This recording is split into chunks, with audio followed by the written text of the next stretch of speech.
Conor McGregor to me. That's a total disrespect. Well, what? Yeah. I mean, once again, I'm an elephant. Elephant don't beef with ants. You know, elephant is so large you don't even see ants. I want the 100 million cash to fight him on the boxing rules because he's afraid of a real fight. He's an elephant. Just what I was thinking. More trash talk between Floyd Mayweather and Conor McGregor. Floyd saying Conor is an ant, while McGregor responding by saying he wants $100 million to fight Floyd because Floyd is scared to fight him. Meanwhile, boxing promoter Bob Arum said recently there's a 75% chance we see a rematch between Floyd and Manny Pacquiao. Max Kellerman, our boxing expert, the voice of boxing for 20 years, please tell me, which fight would you rather see?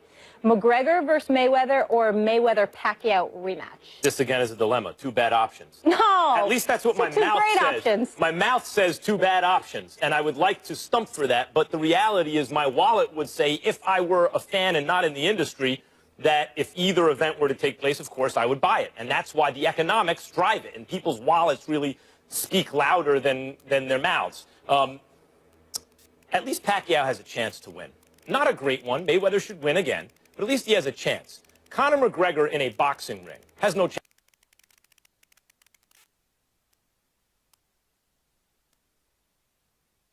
to beat Floyd Mayweather. In fact, I don't think he has a chance to go the distance.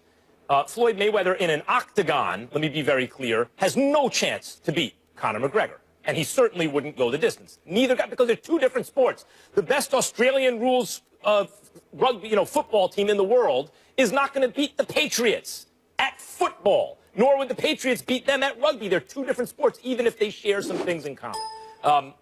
But Floyd's saying that an elephant doesn't see an ant, in boxing terms, he's right. It is an elephant to an ant in pure boxing terms. And McGregor's a talented striker, I know that. But he sees him. He obviously sees him. He has to respond to him publicly. He wants to fight him. He believes that there might be $100 million in it for him. So he sees Conor McGregor.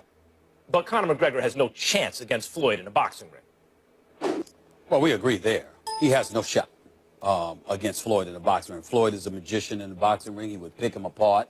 And his conditioning would be superior as well, because I've seen Conor McGregor appear tired at times. I just don't see how he'd have a chance. But just like Floyd wouldn't have a chance in the octagon, because Conor McGregor would take him out real quickly with something other than striking him, to be quite honest with you.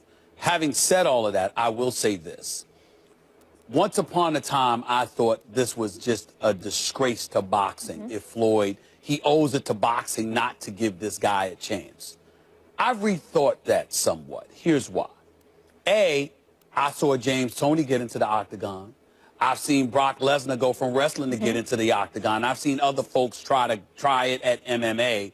Why not try it at boxing if you think you're big time? But the difference with James Toney is he was against Randy Couture. So his background's wrestling and Tony's is boxing. This is his staples boxing. So that's why I know you guys say there's no shot, but at least that's his bread and butter. Well, here's my deal. What I say is this. I was at the UFC match Saturday. It was electrifying. Conor McGregor walking into the ring to 50s, I get money, run New York. I mean, it was big time. It was something special to behold. He walks into this ring. And when he connects, you fall. And so I know this much about Conor McGregor. No matter how much he talks about money, once he knows it's signed on the dotted line, he's coming to take you out. And I know for a fact this guy believes he could take Mayweather out if he catches him. I don't believe it would happen. I think that Floyd Mayweather would destroy him in a boxing ring. But the fact that this guy, you got to remember, they play bigger gloves in boxing as opposed to the gloves you're wearing in MMA, UFC. I'm just thinking that, you know what, would I pay to see it? Hell yes, I would. Hell yes, I would. You'd pay to see a short, dominant night by Mayweather if they were boxing, just like, as you said. I think it would be dominant. I'm not sure how short it would be, but it would be dominant. Here's why you actually may see the fight. I mean, I think the Pacquiao fight for Mayweather makes more sense. But here's why you may see it. McGregor right now is not even moving up out of his division and losing to a bigger guy. Has a guy, Nurmagomedov, who's on the undercard in his division, who's 24-0 in MMA, hasn't lost and is totally dominant, though he was hurt by a strike early in the first round of the match on this last Saturday. So McGregor has chances. The point is, if Conor loses to Nurmagomedov, which I think most people in MMA would say, yeah, probably Nurmagomedov would be the favorite there. He's lost to a dude in MMA in his own division for a couple $1 million versus losing for $50 million to Mayweather, and it's not even in his sport. He could always go back to MMA.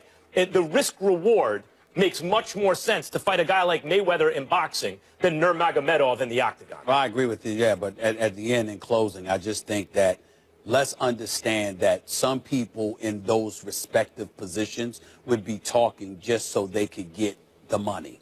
I truly believe that Conor McGregor believes. I think he does too, because he puts people to sleep. He believes that if Mayweather hasn't been hit, if he gets hit by me, let's see what happens. And he'll follow him all around the ring. That's the whole point. If Mayweather is so much skilled, he's so underappreciated. He's okay, real quick though, he would school him. I want to be clear. So which one would you rather see?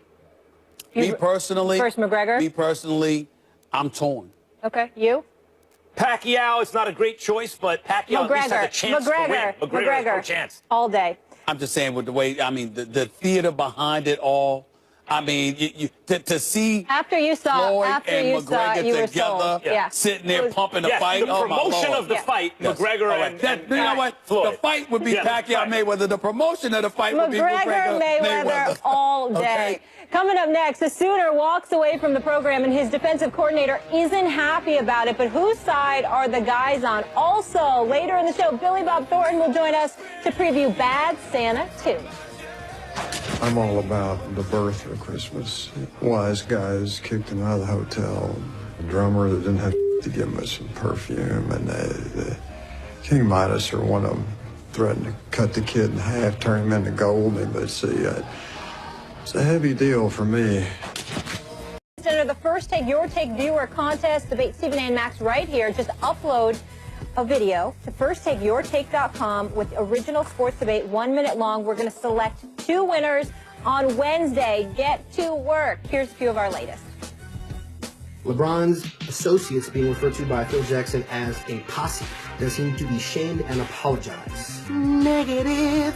How are we not chalking this up to another classic Phil Jackson, Professor X-like approach to a Zen opponent manipulation while using the media's negative narrative drug? First and foremost, how disrespectful for you as a coach, player, and as a general manager to talk about someone who personally you don't even know. When we in the black community hear the word posse, we think of Sir Mix-a-Lot. My posse's on Broadway. Posse up.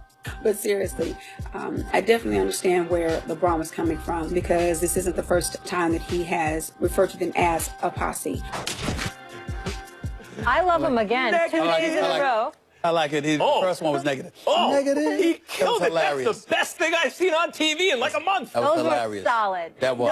Solid. That was hilarious. It was. I got to give it to him. All right, less than a week away. Can't wait. You know what else was solid? This. Tom Brady, Carmelo Anthony, with a little self-deprecating humor. Brady for Deflategate, Carmelo for having no rings. Check it out.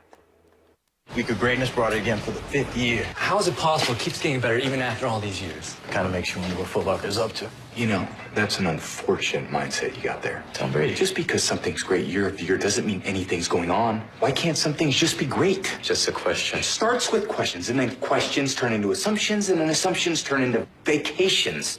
So why would you punish the week of greatness for something that never even happened? I lost my appetite. Foot Locker, nice. Mello? Yeah, the Week of Greatness is back for year 5. You been? Not yet, but I'm planning on it. You don't sound too urgent. The window for greatness closes fast. I've experienced my fair share of greatness. I mean, you're definitely really good, but greatness? I'm a 9-time All-Star. That's more of a popularity contest. I won a national championship in college. Come on, man, that doesn't really count. I have 3 gold medals. Against, like, Peru. You guys spend a lot of time commenting on the internet? Yeah. That's what I thought. Against, like, Peru. But I like both of those. I want to start with you, Stephen A. Which one did you like more? Obviously, I liked Brady more. I liked Brady more. Why, obviously? Well, I thought he did, first of all, I thought he did a great job. Okay. You know, showed some personality. Not only that, he was swearing up and down that, you know, basically it never happened. I should not have been suspended. Unfortunate so mindset. I think he's sending that kind of message. It should have never happened. So I like that. And again, I mean, it wasn't Peyton Manning, but it was impressive enough.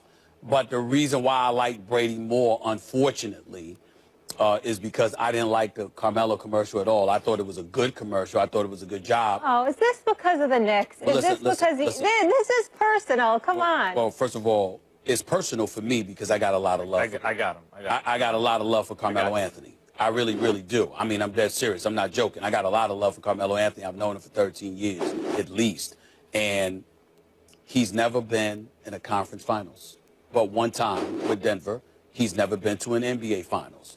And I don't want to see no damn commercials about the Olympics. I don't want to see no damn commercial about the national championship. Commercial. Look at you. I am. You're getting all sensitive. I didn't know you were all worked Y'all want to up. answer the question for Tony me? Romo. I'll shut up. wrong. I'll shut up. Y'all want to answer the question You for are me? wrong. You've been wrong on every one today. Sometimes we actually agree on some sensitive segments. you just got. Look, Go ahead, man. First of all, let me give you the review. Go ahead. Take it away.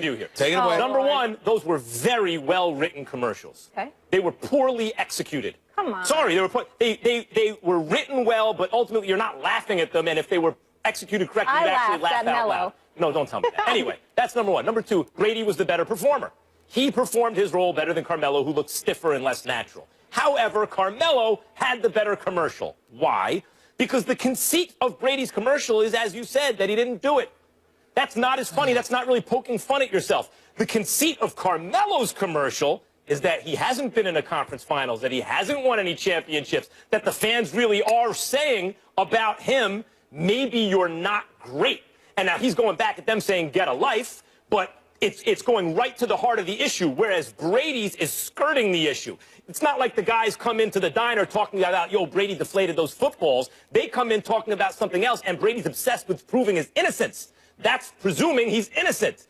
Carmelo is coming in with the assumption that the reality is people are questioning his greatness. That took more guts to make that commercial, and it's a better written commercial. Even though Brady performed his better, yes, Carmelo's the better commercial. Y'all want to answer the question for me? That's the answer. No. I'm not playing. I'm pretty ticked off. I don't like the fact that Carmelo Anthony, the great offensive talent that he is, his career is winding down. By the way, that's Carmelo's personality. If you talk to him, that's actually very much like him. He talks like that. He walks around, talks like that. Walks like that, everything. So I'm telling you, it wasn't a stretch for him that way. I am looking at a guy that is one of the great offensive talents we have ever seen in the NBA that has never played in an NBA Finals. And Foot Locker and them can make all the damn commercials about it, and I'm quite sure everybody going to have a good time with it. But you ain't no Knicks fan. Not if you got a problem. Not if you laughing about that. Because if you a Knicks fan, I promise you, if you polled Knicks fans, we ain't going to like that commercial. I'm a Knicks fan. I didn't know you were going to take it here. I'm a fan twofold. I'm a fan twofold. I am a Knicks fan, and I am a Carmelo Anthony fan. Not just as a player, but as a person. I know him. He's a good brother. I am disgusted at the Knicks situation. Carmelo's not long-term for the Knicks. Listen, I'm just saying. But Porzingis' team should be already. He's been there for 6 years already. I'm just telling you right now, he's been there for 6 years. I don't know when the hell he's going to get up out of there. But no matter what the situation is, the fact of the matter is, this dude has not Carmelo Anthony, who can drop buckets on anybody. Even right now, you put him in the right situation. Give him the ball and he can close for you. If you got the parts around him, give him the ball, he can close. Carmelo Anthony may end his career never having been in that situation in the finals. And by the way, all he'll have to lean on is what the commercial says. I'm a three-time Olympic gold medalist. I'm a national champion at college. It's not funny to me. It's not funny to me. Carmelo has not been on great teams. I'm not blaming him. I'm just telling you it's not funny. Carmelo has not been on teams with many great teammates. That is true. He has not been utilized properly throughout his career always. That is true, or to his best advantage based on what he's had around him. However, you and others keep pointing to his lack of success as an indictment of the organizations he's playing on, never accepting the idea that maybe he's just not as good as you think he is, which is what this commercial points out. You guys went all Debbie Downer on that. I don't feel that way about him as an offensive player. But what as a scorer, right? As a scorer. But what I will say to you is this, because there's been plenty of great scorers. You know, I covered one for 10 years. Somehow, think about it. Allen Iverson at 6 feet, 165, carried the Philadelphia 76ers to an NBA Finals. Iverson's better than Carmelo. I understand that, but my point to you is this. I'm looking at it from the standpoint that if you are Carmelo Anthony, I'm a Knicks fan, man. It ain't funny to me. That's all I'm saying. And Iverson played defense. I'm not disagreeing with it. It's not funny to me. It's not pleasant. You have 3 gold medals. It's not pleasant. I don't give a damn about the gold medals. I don't care. Call me unpatriotic or whatever. For a basketball, if you're a swimmer, if you're a track star, hold on. If you're a gymnast, if you're a soccer player, if you're a track star or whatever, I understand the gold medal. I don't give a damn about a basketball player having a male basketball players because the women is important to them too. I understand that. But NBA players getting a gold medal, I don't give a damn. I can care less about a gold medal. Hey, you can throw it in a Hudson River for all I care. I want a damn championship. I want a damn championship. And I'm tired of y'all talking about it. It's not funny. No, if you want a championship, I want to hear it. You got to make it Porzingis' team and trade No, I'm saying you got to be quiet, Max. I don't want to hear about Porzingis anymore, damn it. We're talking about Melo. It's not fun. You're a Knicks fan. You should want to hear about Porzingis. It's not fun. Listen, let's and our producer Kevin behind the scenes, he's laughing at us too. It's not funny. Stephen A. and I were lucky enough to see Conor McGregor run New York Saturday at the Garden, but now is he ready to take on Floyd Mayweather next? The Irish are back. We've taken back control of New York City. I run New York City.